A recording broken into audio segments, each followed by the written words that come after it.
Ingane zakwethu ithusa abaningi indlela-ke lo bhuti ayichaze ngayo le ndaba yakwamanye amazwe njengoba-ke kunodweshu noma-ke kunezinto ezithi abantu anginabona abala e-South Africa abazama ukukhompayila nemithetho, abazama futhi ukuthi abangenazo izinto zokubuyela emuva bebuyele emakhaya beyolungisa izinto zabo. Sawubona kuphi nakuphi la kufuneka khona lo mbuso njengamanje. Okubingelelayo yena Mathendo acebisa intombi zimqamela amehlo akhe abanye zibaqamela imali thiwazi. Ngana wethu ngabe usuku lakho lokuqala ulanxa othwenza okulungile upresse i-subscribe button uma ukuthi ubungakayipress, upresse no-like uma ukuthi ubungakapress, bese uyayilinda ividiyo ziphele ebese kuyima ukhomenta ngokuyikhona okuzwile noma ngokuyikhona okulalile. Hey bafethu, lento le mina angiqala ukuyizwa mina myself ukuthi abantu base-South Africa bahlukumezeka mabe kwamanye amazwe, yet ngalaba lokhu bebhizi laba abakwamanye amazwe bethi noma-ke bethola ifili ilento le izinto free noma-ke bekwi-free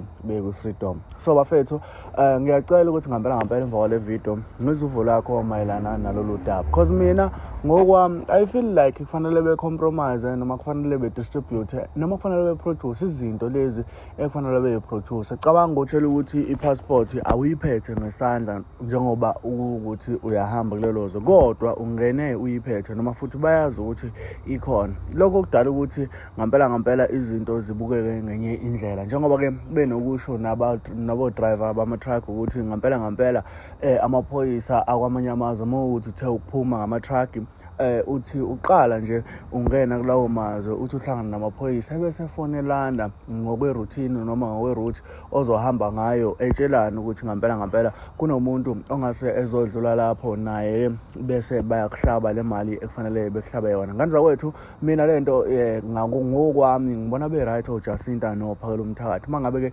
be-challenge laba bantu bangaphandle ukuthi abaproduce amaphepha okuthi basebenze. Okubuye kube nzima-ke nokudala ukuthi besuswe emgwaqweni. Engiyazi ukuthi mhlawumbe awuzange uze ukubuze noma-ke awudingi ukuthi ukwazi kakhulu, kodwa unakho ukuyibuza ukuthi baxoshelwani-ke naba namaphepha ukuthi bebe la e-South Africa.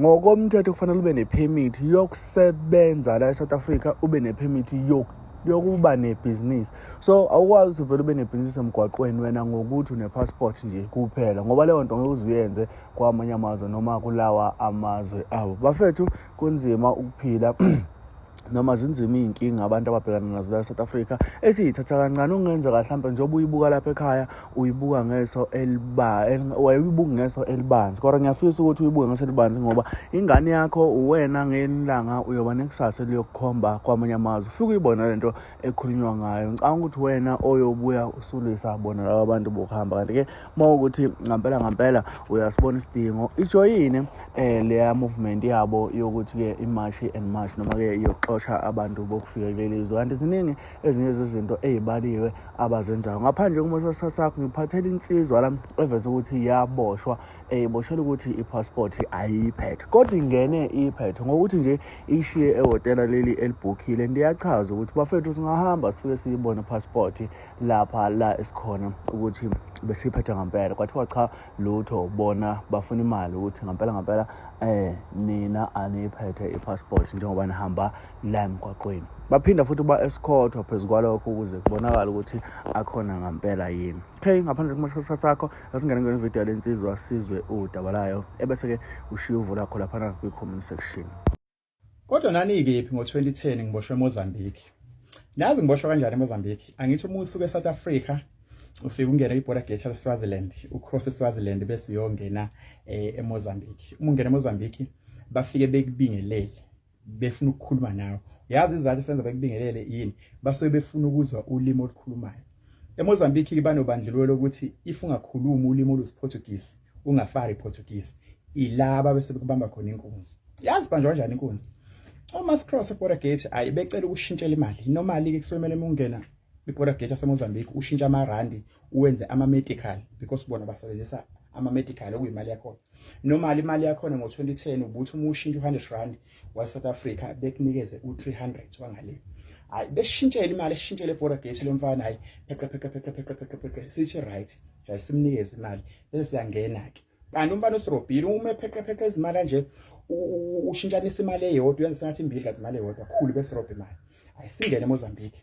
Angithi ungene eMozambique idolobha lakhona lokuqala iseBuane, bese idolobha lesibili iseMatola, bese kuthi idolobha lesithathu kumele ucross i-toll gate khona i-toll gate uyicrossa eMozambique uze uyongena edolobha lesithathu which is iMaputo. Thina sibukhelwe eMaputo VIP hotel khona le hotel ehlala president. Hayi singene khona sobeka izinto zethu then sihlale bese sithi asike sithathe imoto sithi ubheke eMozambique kancane ubuhle nje beMozambique ayisibheke. Bese siya kwenye imall okuthiwa ise-Costa do Sol. Bayazi baseMozambique, bayazi abajwayele ukutravel amazwe o cross border. Hayi siya kwenye imall, ayifike sithenge sibuye. Uma sesibuya nje sigudla ulwandle. Ngomgwaqo khona ukugudla ulwandle. Masigudla ulwandle simiswa amaphoyisa. Asibopha amaphoyisa. Amaphoyisa aseMozambique anobandlululo ngendlela ukuthi uma ebona imoto yeni ukuthi uZN noma iUGP ayazi ukuthi azothola imali kunini. Hayi, asibingelela amaphoyisa. Uma esibingelela asibingelela ngesiPortuguese. Nakuba besazi ukuthi asazi isiPortuguese. Asifari iPortuguese because bona bafara Portuguese. Angazi noma baba nengcindezelo yini ukuthi amaPortuguese efune bekhuluma ulimi lolo la. Hayi, bekhuluma nathi isiPortuguese. Ayithina sivume ngeEnglish. Sivume ngelokhuzi language yethu. Hayi babone lapho ukuthi hayi lezi South Africa sizoyishaya. Hayi bese basibopha. Siboshelwani ke? Siboshelwa ukuthi ama-passport asiwaphethe siwashiye ehotel. Hayi bese basibopha hayi. Sivumela ukuboshwa sithi hayi bafethu asinankingi ngoba si wrong. Engane siboshwa asikaze sisho ukuthi ngoba baza no-4 big noma banjani cha asikaze sisho because shothi umthetho wakhona ezweni. Uma imagine ukusuke ehotela uye eCosta do Sol i-20-minute drive. Ngifuna ukutshela nje it's 20-minute drive but umuntu wakwamanye amazwe mefika eSouth Africa ukwazi ukuhamba esuke eDurban ezongena eJohannesburg engaphethe passport. Ejohannesburg ezofika eCape Town engaphethe passport. Okay fine asikho lapho okay. Siboshelani? Siboshelwa ama-passport asiwaphethe. Ayizama ukuxolisa hayi benqabe bengasixolile bese bethi bazosihlawulisa ama-1000 sithina okay sizonikeza ama-1000 medical awemalini because sishintshile lokhu zethu eborder gate bathi hayi asifuni thina ama-medical emalela eMozambique sifuna ama-medical sifuna ama-rand angithi ama-rand bayazi ukuthi ama-rand azoba maningi uma sibanikeza because ngaleyo nkathi ngabo 2010 ukushintsha imali eselokhuzeni eSouth Africa ubuthi uma ushintshe u100 wa South Africa ukunikeze u300 owelokhuze wemali yaseMozambique hayi sithina sizonikeza emalini yala elokhuzeni eMozambique 1000 la eMozambique bethini bona hayi abalifuni 1000 la eMozambique bafuna 1000 la South Africa sithina hayi okay akunankingi ngoba senize nasibopha because iphutha lesalibona iphutha lethu ukuthi sihambe ama-passport singaphethe ama-passport siwashiyele lokhuzeni ehotel and ningakwazi ukusidriver futhi nisise lokhuzeni kwi5-star hotel esasibhukhe kuyona hayi benqaba ukusidriver bethi basibopha okay sigcolisele bese bethi bafuna ama-1000 hayi sikhulume nabo bayazi nane English but abafuni ukuyikhuluma ukuze behlukumeze kahle kumele behlukubeze ngelokhu isiPortuguese ayisibanikeze o500 hayi besidedele bese besuke beyahamba nathi uzibabone base kanjani uma sebesidizisile base bayahamba nathi bas escort baze bashiye lento lokhuzene hotel so sengiqonda ukunitshela ukuthi lento lena yokuhlukunyezwa kwamanye amazwe umuntu weSouth Africa uyahlukunyezwa mekwafika kwelinye izwe but umuntu weSouth Africa akasho ukuthi lelo mhlawumbe lizana no4 big noma linjani futhi noma sihlukunyezwa kwamanye amazwe asingeni kolokhuza ko TikTok nabo Facebook nabo Instagram sithuka amanye amazwe because they understand and seyihlonipha imithetho yamanye amazwe yazi kwamanye amazwe angeke uzuhambe lokhuza uhamba ubhema lokhuza ugwayi emgwaqeni wakhona uyaboshwa angeke uzuhamba uphuza utshwala kwamanye amazwe uyaboshwa by South Africa izwe useless ngendlela ukuthi wenza noma ngabe yini ofuna uyenza la South Africa but aboshwa umuntu so umuntu weSouth Africa ave hlukunyezwe mefa kwamanye amazwe